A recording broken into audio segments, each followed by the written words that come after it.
Hello hi नमस्कार जय जगन्नाथ मु अमिता वेलकम करुच्ची एनादर ब्लॉग को। तो मु आज आसी जाइली दीघारे थिबा जगन्नाथ मंदिर को। आसबार कारण होउची दीर्घ दिन धरी समस्ते आसुथिले किंतु मो दादा केबे भी देखि नथिला कारण से तो भुवनेश्वर थिला ना। तो सी आसला परे आमे बाध्य करी ताको नै आसिलु जगन्नाथ मंदिर देखैबा पई। से तो खरारे आसिया पई चाहु नथिला जेहेतु मु कहली इच्छा हेछि माने जिबा आउ से खरारे हो पछे आमे आसी जाइथिलु।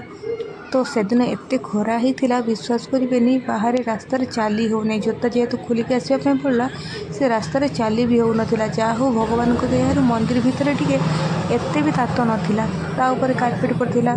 तो सीधा आम मंदिर भीतर को एंट्री कला बेले गोटे बढ़िया जिनस देखले ता भीतर ओडिसी नाच नाचुं कुनि कुनि झील मैंने सहित बड़ बड़ झील मैंने आसते।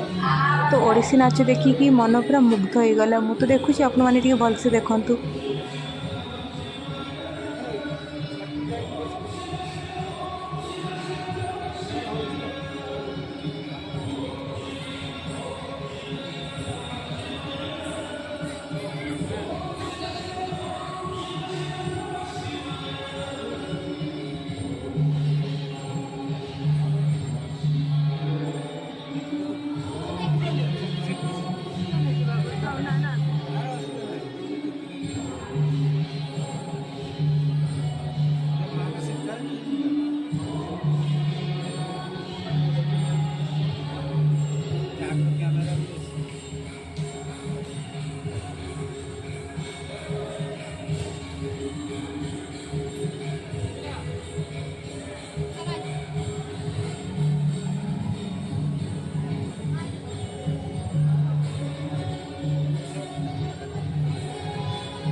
यही वीडियोटी मु कैप्चर करी मंदिर साइड रे ठिया कि कहीं ना मंदिर भीतर वीडियो करवा एलाउ नाला। तो मंदिर साइड रे भी बहुत लोग देखापी उपस्थित हो जाते। बहुत भीड़ थिला भी सेदिन मंदिर एते खरा एते गरम फिर भी मंदिर एते भीड़ थिला बहुत लोग आसते।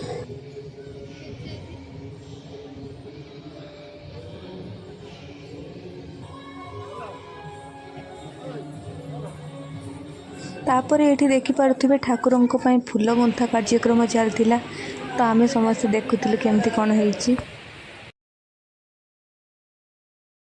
देखिपे आम फैमिली पैक आम मान को किए चिन्हिच निहाती कमेंट रे कहब।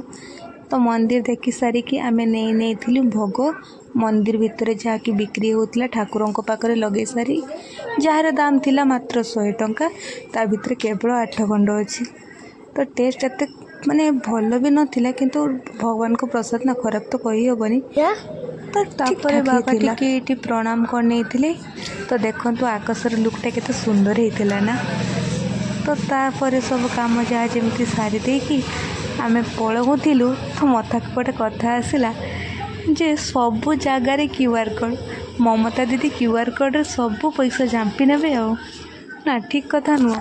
माने मिठा जे आणिलु मिठा पैकेट रे मध्य क्यूआर कोड दिया दान बाक्स सबु जगार दिया से जहाँ भी हो ए तातरे ए खरारे केमती कष्ट आम चल चलिकी जाऊँ गाड़ी पाक देखी पारे बाहर मंदिर लुकटा केते सुंदर देखा जाउतिला। आ बहुत लोक भी आसते।